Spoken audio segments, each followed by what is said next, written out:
Our opening panel today seeks to survey this landscape and really set the contours of the discussion going forward. So our opening panel on historic achievements, the contemporary challenges and future opportunities for weapons governance in the 21st century. I am honored to introduce and welcome on stage our first speaker, someone who's handheld and guided some of these important conversations in her long and distinguished career with the United Nations, Ms. Angela Kane, former High Representative for Disarmament Affairs and former Undersecretary General of the United Nations. She has served in complex environments as representative of the Secretary General in Ethiopia and Eritrea, in Congo, Indonesia, and Thailand, and is currently, among another long list of designations, Senior Fellow at the Vienna Center for Disarmament. Welcome, Ms. Kane. Our second speaker, Mr. Gilles Carbonnier, needs no introduction either. He is the Vice President of the International Committee of the Red Cross, and he's also simultaneously Professor of Development Economics at the Graduate Institute. He has written extensively on economic dynamics of armed conflict and has worked in challenging contexts in Iraq, Ethiopia, El Salvador, and Sri Lanka. Welcome, Mr. Carbonnier. And finally, I am pleased to welcome Mr. Eric Borremans, Head of Environmental, Social, and Governance at Pictet Asset Management. He led the work of BNP Paribas Investment Partners in Paris on CSR, and in a long career in corporate sustainability and innovation, he has also served, among other things, as Vice Chairman of the Institutional Investors Group on Climate Change. This discussion will be moderated by Richard Lennane, as well as Dr. Patricia Lewis, who is the Research Director for International Security at Chatham House. Dr. Lewis is a leading voice on disarmament issues. She is also a nuclear physicist and has been director of the UN Institute for Disarmament Research. And with that, I'd like to hand it over to the panel. Yes, thank you. Thank you very much, Nabila. Welcome, panelists. What we'd like to do, and welcome, Patricia. What we'd like to do in this initial discussion, as Nabila said, is really to set the scene. Where are we now? How did we get here? Why is weapons governance important? Why is disarmament important? Why is security important? Then we want to look at what's going on now. What are the challenges? What are the problems we're facing now? What are the risks? And then to look a little bit at the future, briefly, what's coming on the horizon? Where do the dangers lie? What is it that we're going to have to deal with in the next few years? So we have a range of perspectives to draw on this panel. As we heard, we have the sort of humanitarian background from the International Committee of the Red Cross. We have the disarmament approach from Angela Kane and the United Nations. And we have a view from finance and the private sector with Eric Borremans. So Patricia and I are going to kind of bounce some things back and forth, and then there'll be a chance for you to ask some questions and add some comments as well from the floor. So I might start with Angela, with you, if I can. Just why is weapons governance important? How did this come to be? I mean, going back to 1945 and the creation of the United Nations, why have we pursued disarmament? What's it for? That's a very pertinent question, and I know is it on? Yeah. And I know we don't want to talk a lot about the past, but I think it's important to note that the charter was, of course, drafted before the first nuclear weapons were detonated in Hiroshima and Nagasaki, and yet the very first resolution of the United Nations, the very first one, which was adopted in January 1946 in London, was really devoted to the gave the UN a mandate to eliminate the elimination of all nuclear weapons and all other weapons that they called were adaptable to mass destruction. And what we have seen in the last 70 plus years is really a great change, because when we look now at governance, it's a very abstract term, but at that time it was seen as something that was very different from what it is really seen now. And now when you look at governance, you say who has the authority to use these weapons, who gives them that authority, what are the international laws limiting, or the national laws that are limiting that authority. And so we're looking at this governance in a different way, but we're also looking at accountability. And I think that that was not something that was done in the 1940s.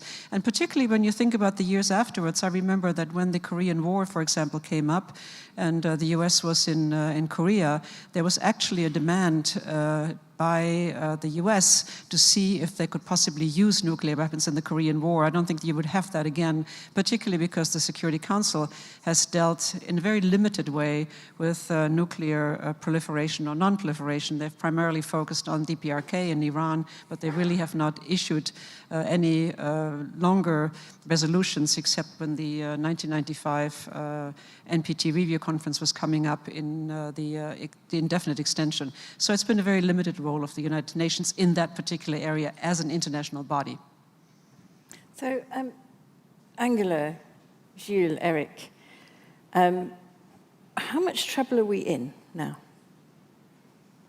In the world, we have leaders breaking the rules, right? We have serious problems with governance and governments. How did we get here? What's brought us to this point?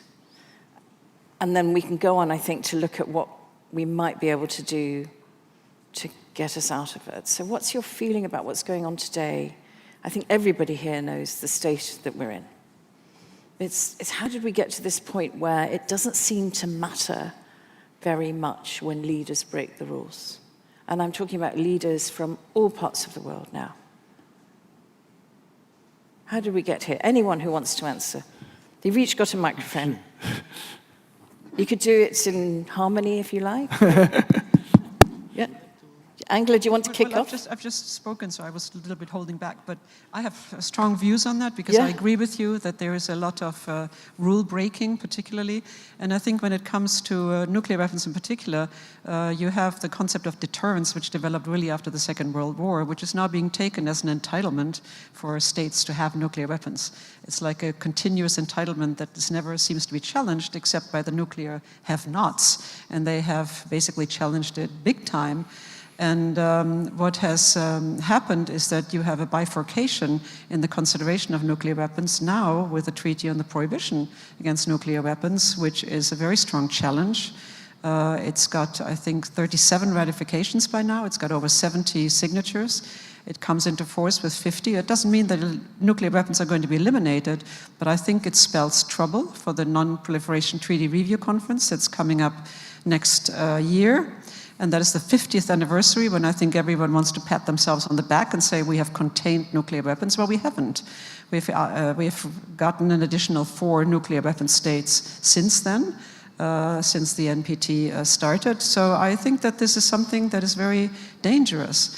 But the other danger, it's not only limited to nuclear weapons. Think about the impunity about chemical weapons. Chemical weapons, yes, it was mentioned in the opening that Syria joined the Chemical Weapons Convention, but we have continuing abuse of chemical weapons and use of chemical weapons, and we have impunity. Even though there have been investigative measures, both under the UN, now under the OPCW, you really have no one who is being brought to justice for that. There are assessments, there are investigations that have come to a conclusion as to who was responsible, and yet no one has actually been indicted or condemned other than in verbal terms, but not in practical terms. And that, I think, is very much a concern of anyone who works in this field. Thanks. Just to carry on, first, good morning, everyone, and I would like to commend all the organizers for picking up this critical issue of weapons governance for this year's forum. Critical because, as you say, multilateralism is arguably in a state of crisis, but I would like to challenge a bit your narrative, because actually what we see by being working in the front line with the delegates of the International Committee of the Red Cross in about 80 countries is countless instances where actually basic norms of international humanitarian law are upheld. But these instances do not make it in headlines. We don't talk about it, and I think that we should, because it's very important to understand why in some instances political leaders, military commanders, and others actually take decisions that might be on a very short-term military cost-benefit calculus disadvantages, but actually that are absolutely key to uphold humanity. Why?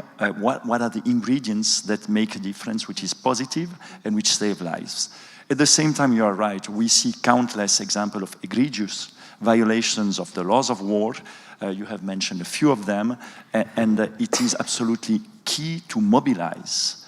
And to mobilize not only the international community of states, but to mobilize together with non-state actors. And I think we see positive developments, first with civil society organizations and coalitions that are taking a very strong voice in terms of campaigning, advocacy. But we see also the scientific community and increasingly, I would argue, industry being concerned, understanding the risks also to their own reputations and their business models, and engaging somehow some of the conversation that we have, if I think about cyber warfare, or if I think about lethal autonomous weapons system. So I think what we need is very much what Richard, you were mentioning before. We need a stronger coalition of different actors to coalesce within the governance of weapons today. And our starting point is really the humanitarian impact on the ground, the unacceptable human cost of the use of some weapons or the misuse of some weapons.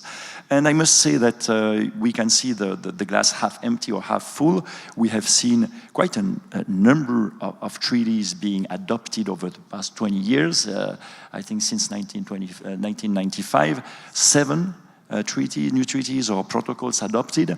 And of course, implementation remains an issue. The question of universal adherence remains an issue. But I think together, by bringing the different forces, multi-stakeholder forces, we can continue to progress despite the very adverse environment with regards to the strength of the multilateral system. Eric, how's it affecting you, this trend that we're seeing in the world? In terms of ripping up the rule books. It should be on, just. Should be on. Yeah. Well, in the world of investors, that means pension funds, asset managers, asset owners generally, the issue of weapons and being invested in companies producing weapons or potentially weapons of mass destruction has surfaced a number of years ago, for example, in the Netherlands, where the largest pension funds found themselves embroiled in controversies because they were invested in companies, or they were found by the press to be invested in companies manufacturing a number of controversial weapons. So I think investors, that was a bit of a wake-up call for those very institutions, for those pension funds that were involved in those controversies. And since then has led to divestment from those organizations, but that has expanded beyond the Netherlands.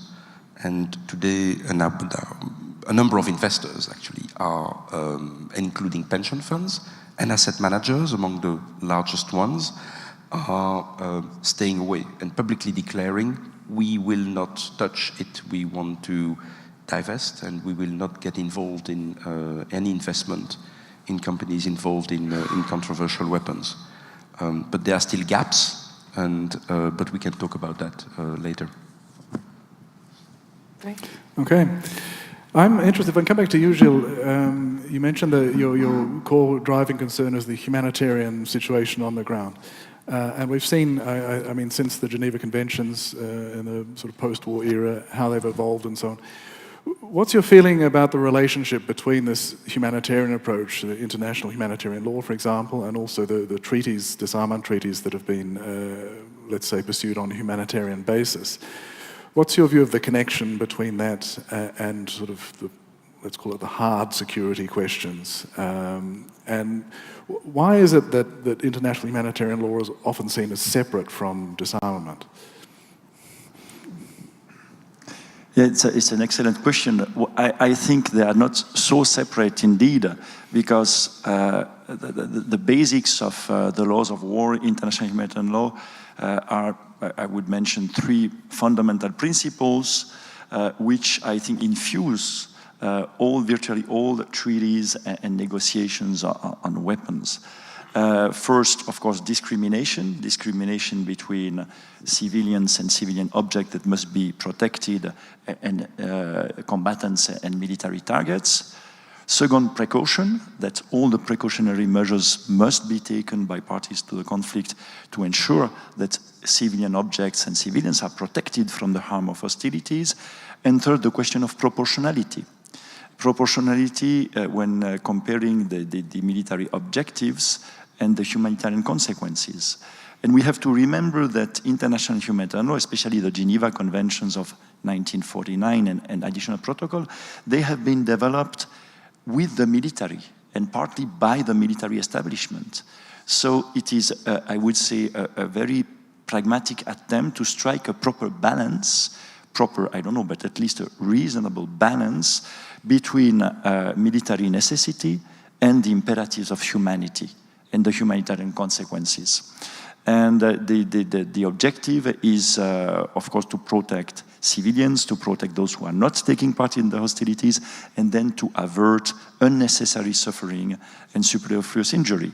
And I think that this is by witnessing the impact of weapons on the ground that we can bring humanitarian concerns to the negotiating table, and that we can alert and advocate states to progress on both adopting and then implementing essential treaties. And I would argue that bringing the humanitarian dimensions is really key to help unlock deadlocks which are political, which are based on narrow short-term security interests. And this has been successful many times in bringing states to agree on rules and to increase and strengthen the governance of weapons today. So I see them as, we refer often to humanitarian disarmament, and we really see this very much in line and as a key pillar. Then the other question, and I'd just like to focus also on the question of implementation and sanctions. That's where we need a web of prevention and a web of advocates. And it's really, I think, an important step as a progress to hear that the financial community gets really concerned and interested and involved, because indeed we know they have a clout, and it's important to have them on board. Angela, if I could go back to something you said. You talked about justice. You talked about chemical weapons. Now, chemical weapons is one of the oldest conventions in force in terms of the Geneva Protocol. And then, of course, now the Chemical Weapons Convention. We've seen the use of chemical weapons in Syria with pretty well impunity after the 2013 gathering up and destruction of what we were told was the full stockpile in Syria. We've seen it from Syrian forces, Assad-led forces, and we've seen it also from some of the non-state actors, particularly in the use of chlorine.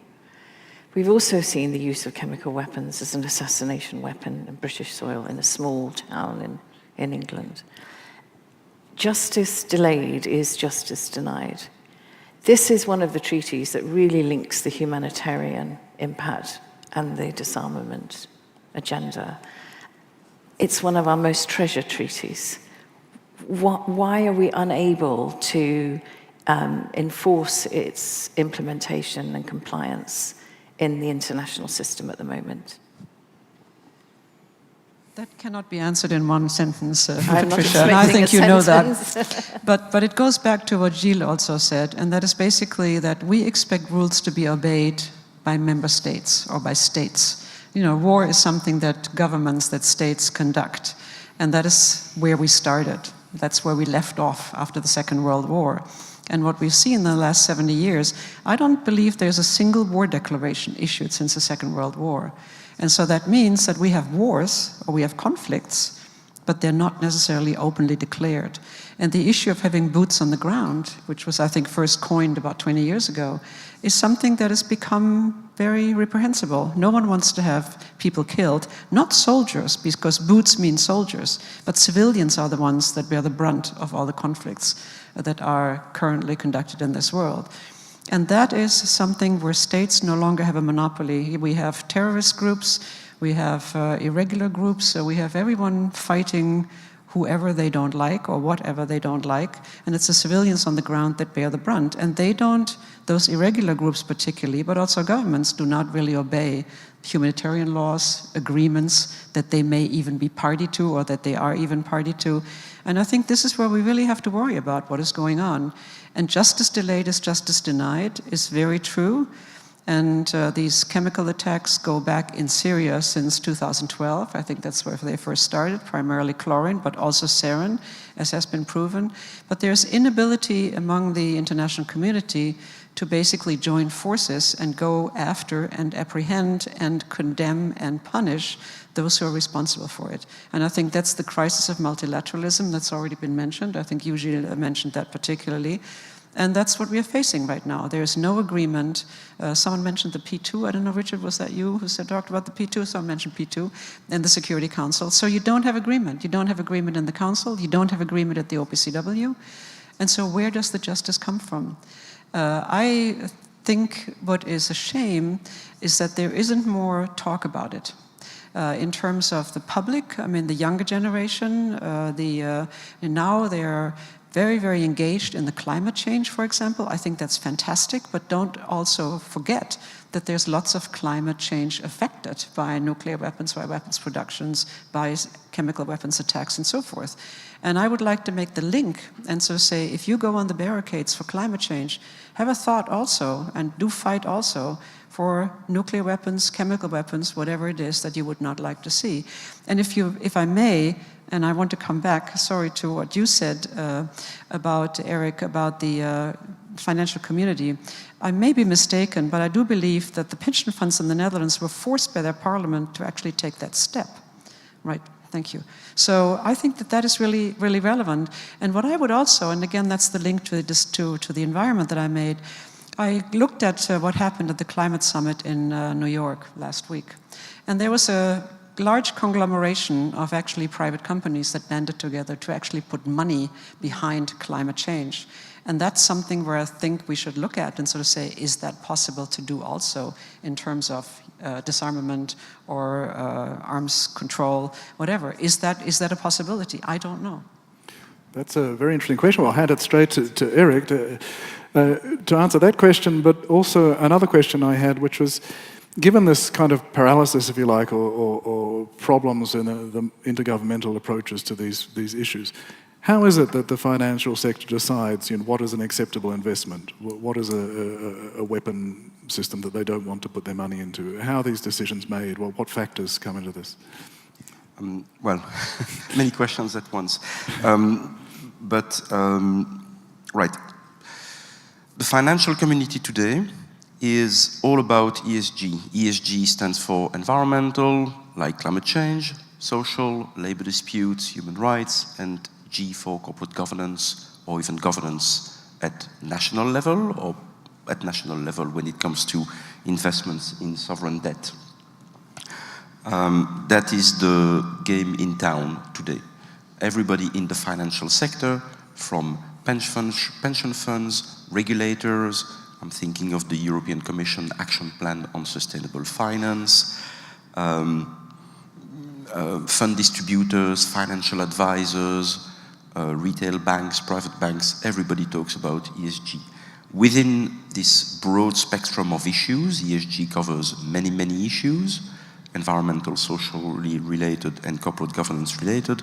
Climate change today is very high on the agenda, and there are a number of investor coalitions out there who are realizing that we need to accelerate the transition to a low-carbon economy if we want to avoid a disorderly transition or regulatory backlash, and it could turn messy because there are a lot of assets at stake. For example, in the oil and gas sector, we know today that we have far too much oil and gas reserves on companies' balance sheets that we will not be able to burn, in other words, to monetize, if we want to remain within a scenario of global warming within 2 degrees by 2100. So something has to give way. Either we go for 3 to 4 degrees, or we have to write off billions of assets on companies' balance sheets. And that's where investors are coming from, because we, like a number of others, are managing people's pensions with an investment horizon of 10, 20, sometimes 30 years. And by that time, climate change will have crystallized. So we have to find a way of ways of compromising between short-term interests and the long-term imperatives. Back to the question of weapons and controversial weapons. Yes, you were right. This shift in the Netherlands was catalyzed or crystallized through some form of regulation that banned investors in general to invest pensioners' money into controversial weapons. And we have had since similar regulation cropping up in different countries, in Luxembourg, in Belgium, for example, and a number of other jurisdictions where today it is simply forbidden by law to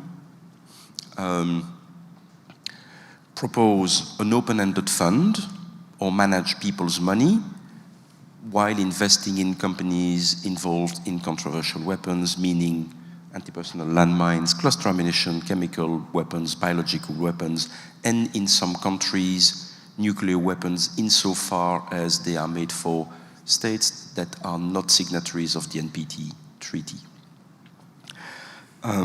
So there is a global, I wouldn't say consensus, but a quasi-majority of investors out there today, pension funds, asset managers, who have adopted exclusion policies on controversial weapons.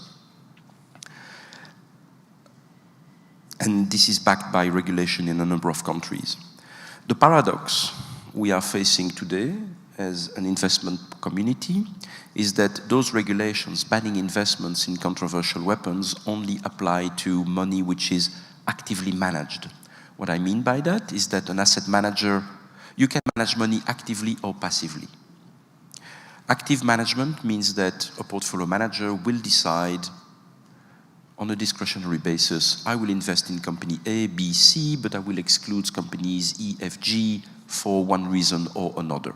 No matter, it could be a financial reason, it could be because this company has involved in coal and coal is not good for climate change, whatever. So that's active management.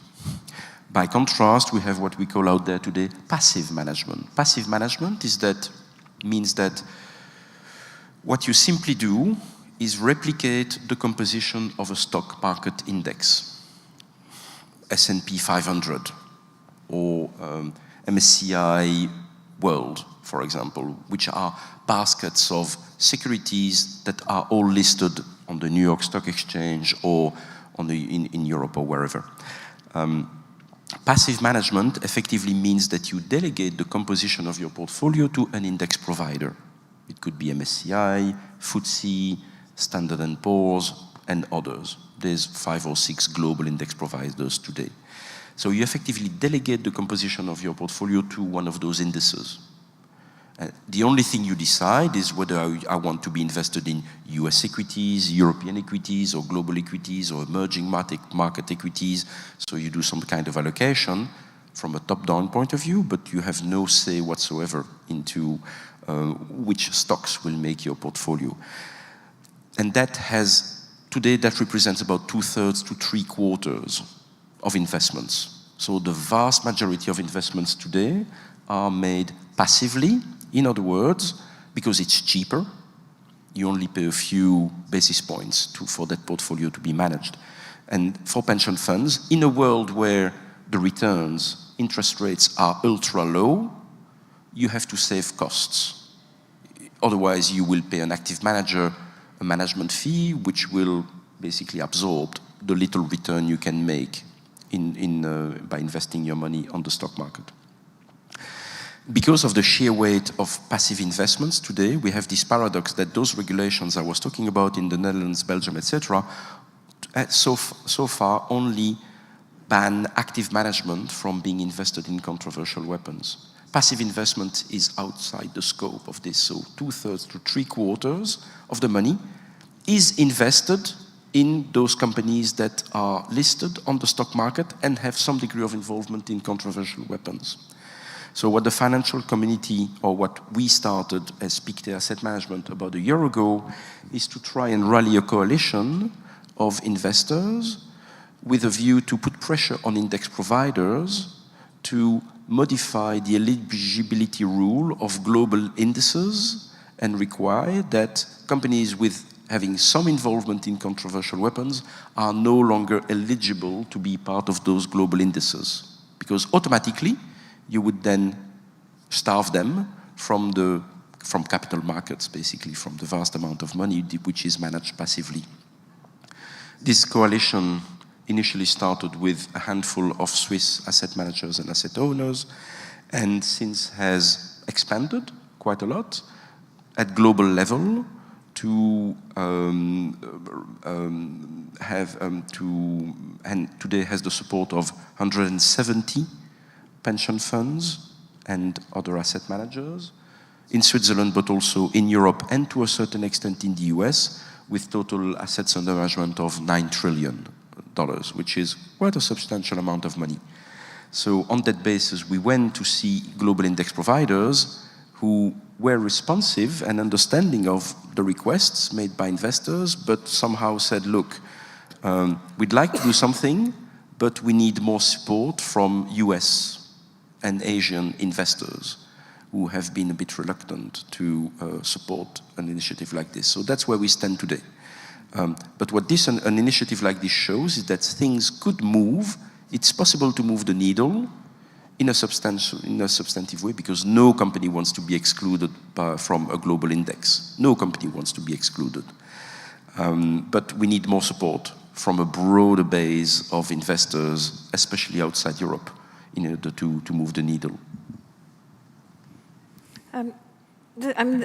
This sounds really hopeful. So what I'm hearing here is from the bottom up, at the coalface, people working in areas where they can have impact. They're having impact. They are trying to obey international humanitarian law, trying to think about ethical investment. There's all sorts of ways to do that. But at the top, we're seeing a move away from international law. We're seeing a move away from any kind of accountability for actions. We mentioned chemical weapons. We can talk about annexation of countries. We can talk about the imposition of martial law. We can talk about just withdrawing from treaties, etc. So how do we square this? And I guess what I'm asking really is, will this trend at the top impact the trend we're seeing at the coalface, or will it be the other way around? That's really, I think, where we have to think about. And to make it the other way around, how do we achieve that? How do we go forward? Whoever wants to answer that. Well, you're looking at me, Patricia, so I am. I feel called upon. I think this is very true. If you look at treaties that were agreed years ago, 30 years ago, 40 years ago, you see a much higher percentage of member states who signed up for them. If you look at more recent treaties like the ATT, for example, you just don't have, maybe you have 2/3 of the membership that are signed on to it, but you just don't have the adherence to those treaties and the will to commit to multilateralism and to commit to the scrutiny that the membership in such a treaty comes with. to do that delivery. And that also comes to the weapons manufacturers, because weapons is a big business. It's employment, it's money.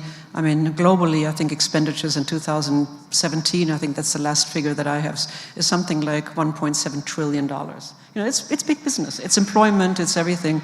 And it's basically the states, the military, that is usually the big contributor here. But this is very dangerous as far as I'm concerned, because then the question comes, who is the state accountable to? And that comes to the question that you were also talking to. And if the pressure comes from below, like it comes now in the environment, then I think it is possible to do something. Like, you know, the pension fund disinvestment, so to say, you know, came from lawmakers, came from people. And I find it would be very helpful to actually hold states accountable as well as to what is their membership. When you look at, you know, I live in Austria. We just had an election yesterday. I mean, I can't vote. I'm not an Austrian citizen. It was very interesting because over weeks, the newspapers and the media had a scrutiny of all of the different positions where the candidates stood on various questions. It was very detailed. Do you think that there was anything about arms control, proliferation, weapons? Nothing. If you look at statistics, particularly in Europe, and we are in Europe here, what are young people concerned about most? They're concerned about the environment and they're concerned about employment. And when you look at the overall, that was a poll that was taken in May or in June. And when you look at the overall concern of all people, of what are they concerned about in Europe, number one is Islam. Number two is migration. There is nothing on security. And yet, when you look at other polls, for example, you look at the doomsday clock, you know, with the nuclear weapons, we're now at 2 minutes to midnight, which we haven't been for quite some time. When you look at the World Economic Forum, they do a global risk matrix. The New Shape Forum does a risk matrix. Basically, what's on top there is weapons of mass destruction. But there is a disconnect, meaning that yes, there is recognition, but when it comes to member states, when it comes to states, when it comes to the public, there is a disconnect between what is really at the top of the list and what's actually being done about it. That is what I am most worried about. And the only way you can increase that is by having more, I don't know if I want to call it people participation, voter participation, politician participation. We need to get more engaged in this. Yeah, to follow on just what Angela, you said, and Patricia, your question, I think let me just say what we do as International Committee of the Red Cross and then what can be done more broadly. I think we have engaged much more heavily in engaging states not only on the fact that they are committed to respecting but also to ensuring respect for international humanitarian law. And we do engage those signatories to the ATT on their responsibility to ensure that the weapons that they sell to certain states do not end up in hands of perpetrators of massive violations of international humanitarian law. It's true that on the short term, commercially there might be some losses incurred, but it's a no-brainer that mid and long term, it's a huge gain in terms of international security and peace. So I think this is a strong case, and we do engage also non-signatories or those who have not yet ratified, because we think that it is also their responsibilities more broadly to make sure that while many states do have relationships with parties to certain conflicts, through those relationships they can exert a positive influence rather than a negative one. So this is something that we have really stepped up in terms of humanitarian diplomacy, and that we have engaged across the world. We are in a multipolar world which is polarized, and we are engaging with all actors and all states in every region. Now, more broadly, I think, Angela, you said that you spoke about youth. I was in Hiroshima in August, and I was discussing with survivors who are saying, we need, a next generation to take over the fight, because we have been hit, and we feel that youth is not yet there, while we are slowly, fading away. So we need to see what we can do actually to mobilize youth, as you mentioned, on some of these huge risks related to nuclear weapons. What do the young people say when you say we need you to do this? Don't they turn around and say, how dare you, as Greta Thunberg did just a few days ago? Shouldn't they? Actually, we engaged youth of the regions that we have within the international movement of the Red Cross and Red Crescent, and they have had their meetings, and they said, yes, this is something we should try as volunteers, as youth attached to the international movement of the Red Cross and Red Crescent to do. So we are seeing whether we could, for the 75th anniversary next year, to have a mobilization through at least our network, which is youth within and volunteers within the international movement of the Red Cross and Red Crescent. And they are sensitive to that, but the urgency is not felt as it is felt nowadays when it comes to climate change. So I think this sense of urgency needs to be, it's a question of awareness raising, it's a question of engagement that we need to do. If we look at the financial investment in all of these things, just the enormous investment in weapons and military forces, the enormous investment in fossil fuels, right? That's at that one level. Then we have, if we look at the counter to it, the money that goes into climate change activism dwarfs the money that goes into non-proliferation, arms control, disarmament efforts. I mean, it's huge. You mentioned volunteers. We're relying on volunteers. We're not even paying the poor young people to do this work. We have no money to do this. It's the inequality that makes such a difference. Can we address this? Can we ratchet this up in terms of the public discourse to change the investment, the financial investment in getting this job done? Yeah. I think that there is two aspects to it. One is the incentives because it works, and the other one is the risks. And it's a bit, the carrot and the sticks. What works, I think we should really, it's not perfect, but since the adoption of the anti-personnel mine ban convention, we have seen that the yearly victims of anti-personnel mines has dropped from above 20,000 back then in 1997 to less than 2,000 nowadays, or less than 3,000. It's not perfect, we do need to do more, but that's already a sea change, and we see much more investment and money invested in physical rehabilitation and helping the victims of anti-personnel mines. So I think this is something which we can show as a good example of something where it has worked and that it can be replicated. And the other aspect is the ongoing discussion on autonomous weapon systems, on cyber attacks and cyber warfare, etc., where we see Microsoft, Google taking initiatives when it comes to preventing cyber attacks or trying to take principles so that artificial intelligence is not put to use in weapon system for adversarial and for adverse use. So I think we need to engage also not with the investor community writ large, which is very important, but also with individual companies. And finally, I think the example that you mentioned with the Netherlands and other countries is that states have a key role to play. Now to the final question that you have with regard to the money. It's true that it's a question which is also very important to make mobilization possible. And through the international movement of the Red Cross and Red Crescent, we have some means in order to bring volunteers together, in order to help them mobilize. But certainly more needs to be done. And I don't have the magic solution for that. But I think that indeed it's a question of raising the awareness and the fact that we have new technologies where we have a societal decision, because I don't think that new technologies have to be put to use in weapon systems or as weapons.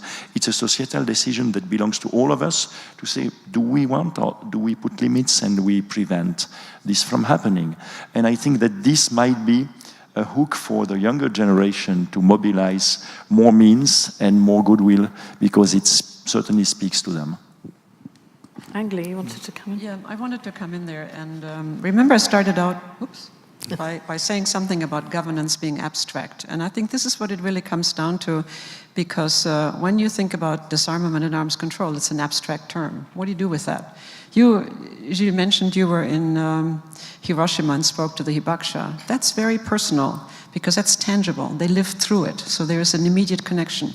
Landmines, there's an immediate connection, because you see people, you see children who've lost a limb or whatever. That's something that you can relate to. But arms control, disarmament, that's something you can't really put your arms around it.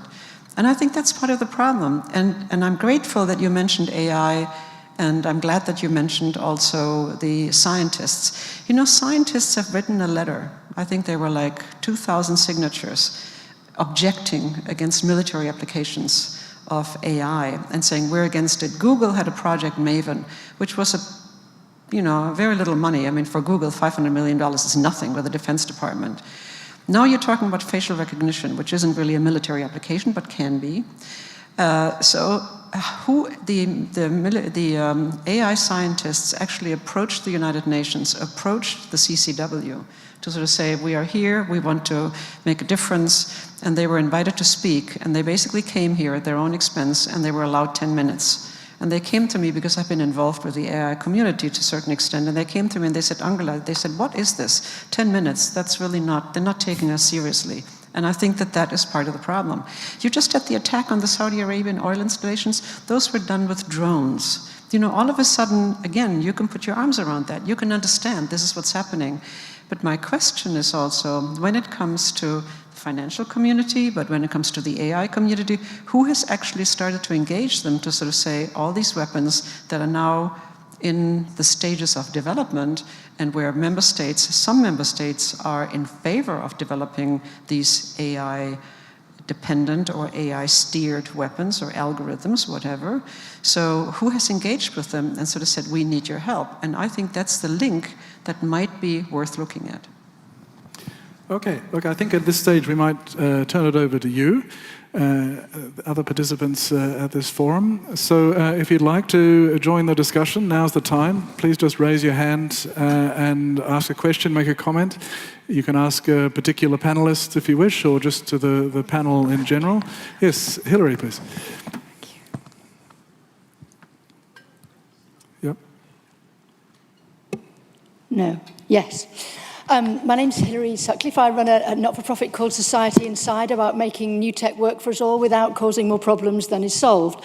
And I'm really interested in what you were saying there, Angela, about the problems of engaging society and the fact that it's very abstract. Part of the reason that climate change is now so clear and present is they realized after 20 years that they were very abstract and got serious about that, got serious about communicating and engaging. And I think weapons have to do that. We saw Prince Harry going down the minefield, and we have to use all those weapons of PR and engagement at our disposal. But also this role, this is just a plug, this role of how new actors and non-state actors are engaged is a critical factor that's one of the panels that's happening today that we're facilitating.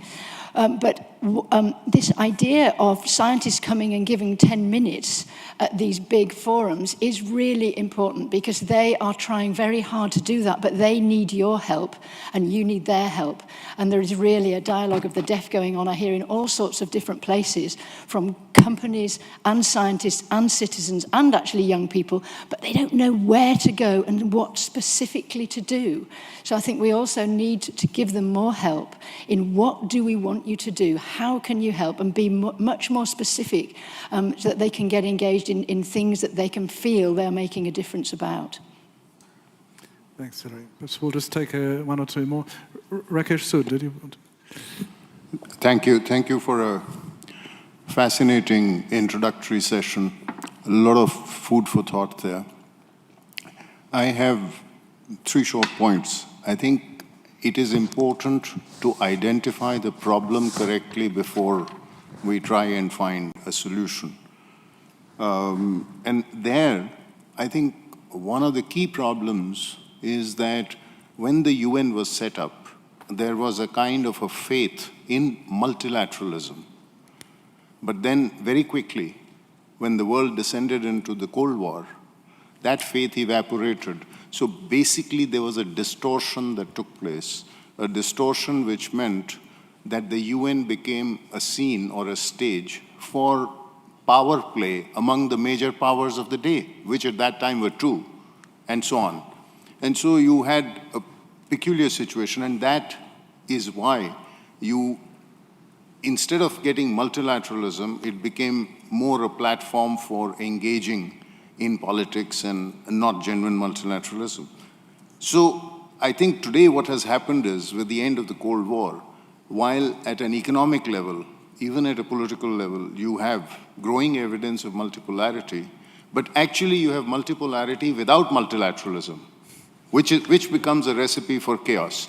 Second, the multilateralism that you need today can no longer be dominated by sovereign states, and this was one of the key assumptions behind the UN Charter, that multilateralism was the preserve of sovereign states. Sovereign states would decide how much sovereignty to cede in order to create a multilateral order, whatever it was, a multilateral regime. Today, the power of the sovereign state has diffused horizontally and vertically. So therefore, when I talk of a multilateralism to address today's multipolarity, then you need a multilateralism that goes beyond sovereign states. So the question that arises is, where is that platform? Can the UN evolve into that kind of a platform? Are there any thoughts on something like that? Sorry, Rakesh, do you mean by that a more sort of what in the internet governance sphere is called a multi-stakeholder process, a multi-stakeholder platform? Yeah, I mean, the phrase multi-stakeholder is a phrase that has been used like to death. But I mean, there's really, we don't see actually how you create that multi-stakeholder. And that is why you have fragmented approaches. I mean, what Eric talked of in terms of some countries trying to get together to create some kind of a coalition. Or, in somewhere else, I mean, look at the nuclear ban convention. Some countries come together to create a coalition or any other kind of an initiative.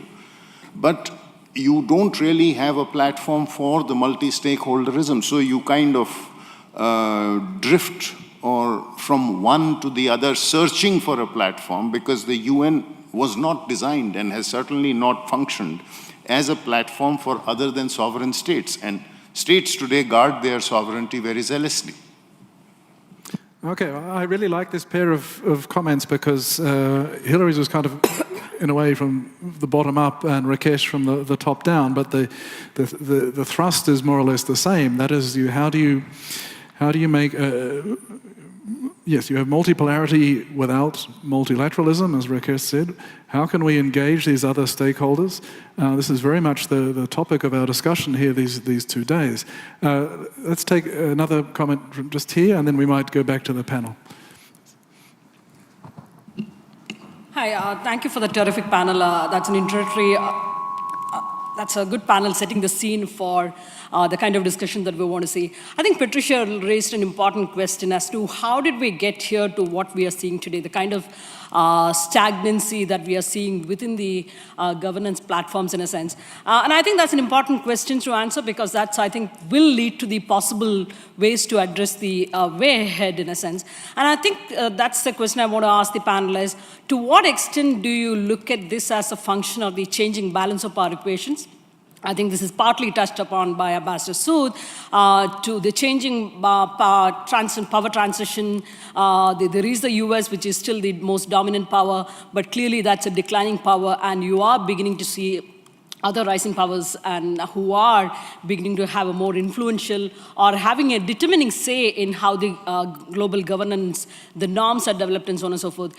Maybe most of the time it is not as effective, but at the same time they have had a clear voice in opposing some of the moves, but not in a constructive fashion. So how do you see this as so there has been a sort of crisis in confidence, crisis in decision-making process, the lack of consensus among the major powers being one of the major stumbling blocks in developing an effective governance norm, whether it is to do with space, nuclear, or any subject. And again, none of it is very specific. On any international security issue, you have this crisis of confidence among the major powers. So to what extent is the global changing power dimensions coming into play in determining the shape of global governance in the future? Thank you. Okay, thank you. We'll just take one more, just at the front here. Alejandro, please. Good morning, and thank you, everybody. I'm Alejandra Quevedo from the Financial Action Task Force of Latin America, and I just want to comment on the role of private sector, not just in financing some sort of ideas to engage with related to prevention, but also I want to highlight the role of the private sector into their accountability with regards to the financing of proliferation, how to prevent the abuse of private sector, where we talked about banks, we talk about virtual assets providers that may be used for financing of proliferation of weapons. So what is the role of the private sector at this stage? Not in terms of the accountability that they have, the rules and regulations that they should have in order to prevent the abuse of the economic systems in order to prevent the financing of proliferation of weapons. Thank you. Thank you. Excellent question. Richard, as well, before we go back to the panel, I think one of the things that I've really been aware of during the discussion is that we've talked about new technologies, we've talked about cyber, we've talked about AI. Nobody's been talking about space. And here we have a situation where we really are, right now, going way beyond the international rules-based system in space. And we are needing to bring in non-state actors into this discussion urgently. So if people could include that when in their thinking, it would be really helpful. It's exactly what we've done, Patricia, and we have someone, Dr. Moraba, who's going to talk about exactly that in one of the lightning pitches. Alejandra is going to also speak about the role of standards-based governance and financial approaches. So absolutely right, but space is on the agenda, and we'll tackle it after the coffee break. I think our panelists should address it as well. That's fine. Yeah. But let's go quickly back through the panel. Perhaps we start with you, Eric, and just you can address any of the questions or comments or any other final thoughts you'd like to leave with us.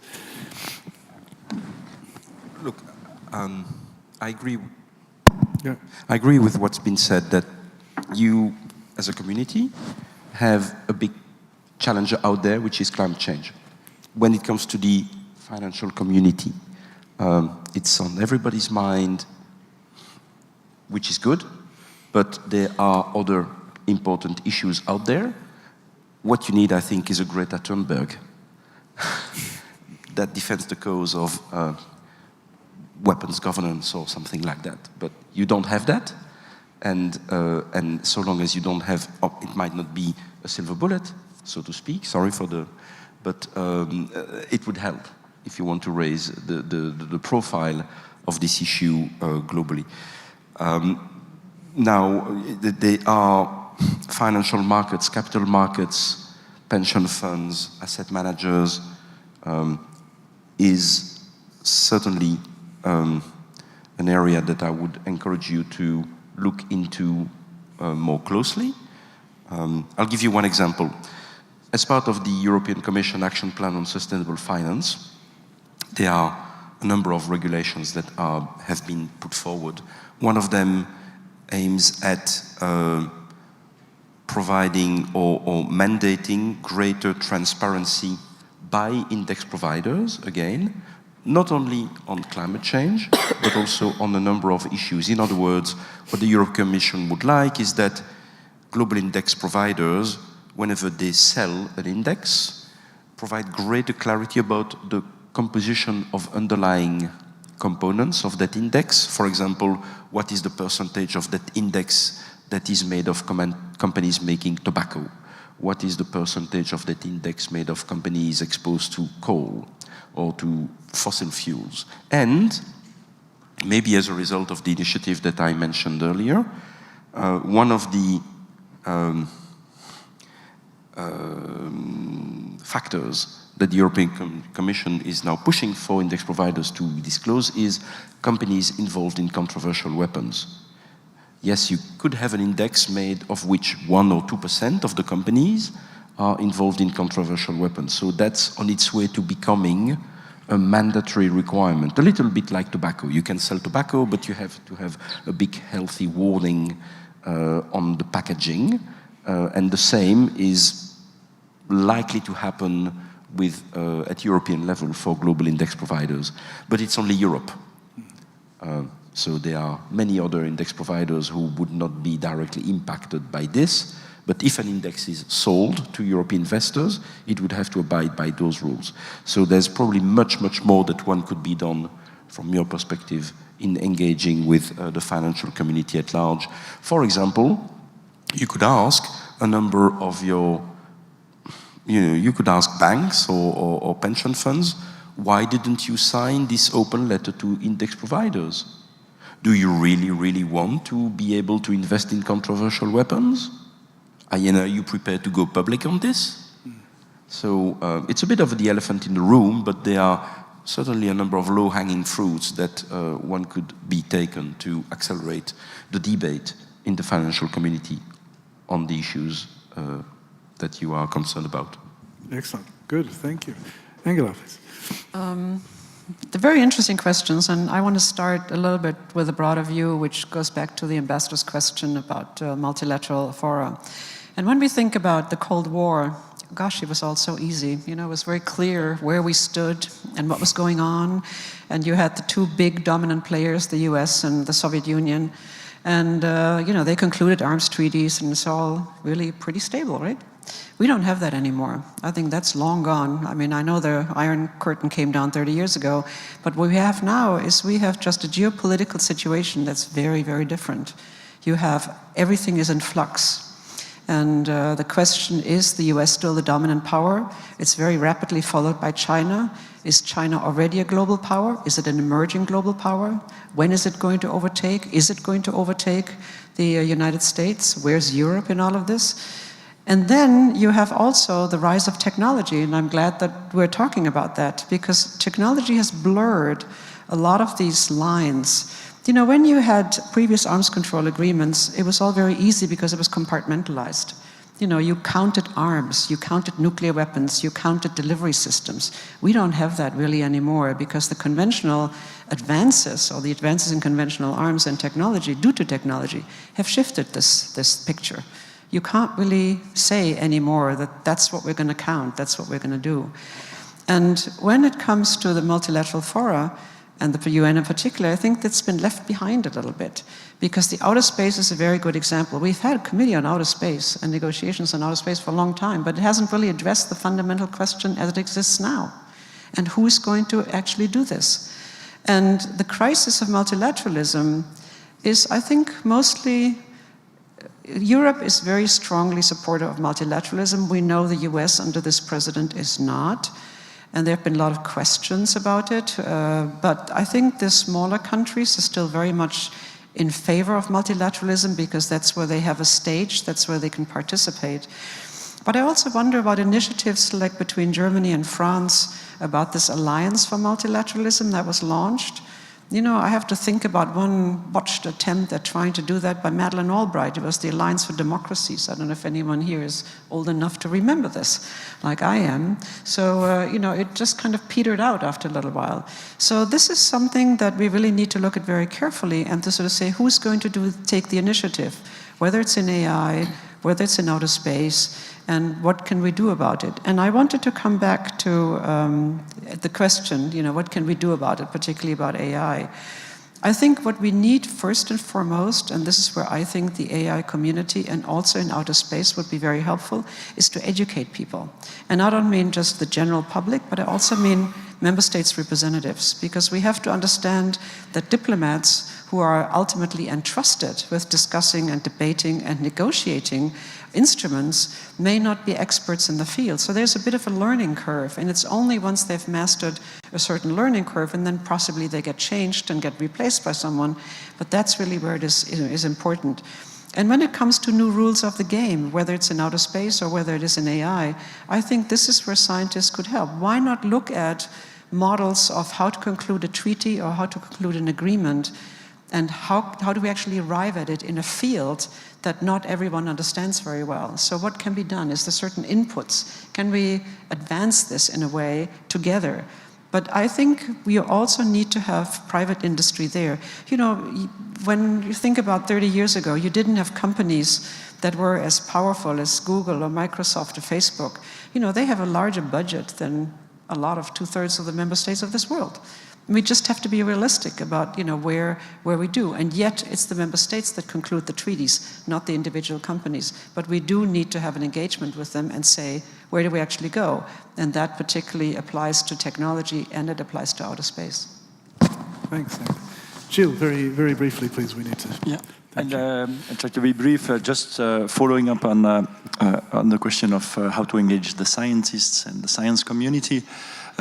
Just to give you one example, we have established a partnership between the ICRC and the Indian Institute of Technology in Delhi. We held a series of discussions involving scientists, diplomats, and legal experts, mainly on autonomous weapon systems. And we have been replicating this in, P5 countries and beyond, emerging economies as well. And I think it's a way to engage this diverse group and have scientists playing a role and having a partnership where I would say in that case the Indian Institute of Technology is in the driver's seat, is convening the meetings, and their students and faculty members can join. We will continue to do so. It's urgent to do that. It's maybe I link this up with space and outer space. I must say it's easier to mobilize states on past humanitarian consequences that we have witnessed, and for instance, which led the ICRC 100 years ago to call on states in 1918 to adopt a ban on chemical and biological weapons, in 1945 with the international movement of the Red Cross Red Crescent to call on states to adopt a ban on nuclear weapons.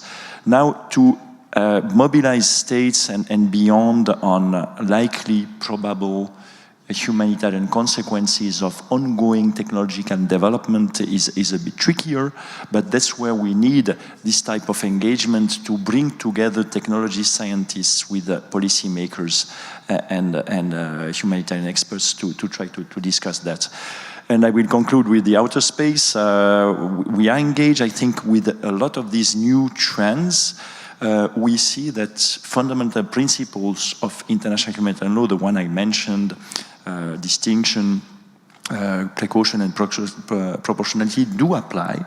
And we don't need to reinvent the wheel, but of course we need to see how to adapt and possibly expand to have a set of rules that are really relevant and fit for purpose, but based on the existing norms that we have adopted and that are well known. With the question of explosive weapons in urban environment, explosive weapons in populated area, we have called on states in 2011 for restraining the use of explosives in a populated area, and actually we will participate tomorrow in the Vienna conference, where the Austrians have invited quite a respectable number of states and others to try to advance and go towards a political declaration. And I think this is also progress in the making. We hope this political declaration has to go beyond just restating humanitarian principles and really to be much more concrete with regard to policies and best practices. And finally, outer space. We just heard that some in some quarters, there has been talks of saying, well, we might bring detainees in outer space. That's a way to get them, far away and contained. So in that case, at first, there are a lot of technological issues to be addressed just to make sure that some detainees can remain fit and well in outer space for months, if not years. And then we were wondering with the ICRC how to visit them, and I think we will need to turn to the financial sector if we need to send our delegates there. So this is science fiction, but actually it's not so much science fiction. These are talks of the day, and you are right, we need to address such likely developments and to anticipate what it would mean. Thank you. Thank you all for an excellent kick-off discussion for this forum. Thank you for the comments and questions. I'm going to hand you back to Nabila now. Or shall I just announce the coffee break? Yes. Thank you very much, Thank you. Richard, for that. And also thank you very much to our entire panel, Ms. Kane, Dr. Carbonnier, Mr. Borremans, Dr. Lewis, for setting the agenda for the rest of the day today. As to echo your words, John Mearsheimer, I think, had said, there will come a day that we will long for the peace and quiet of the Cold War. And you touched on a very interesting point when you said that it's very interesting how in a world which is more connected and more in more complex ways than ever before is also the time that's probably least benign to multilateralism that we've known.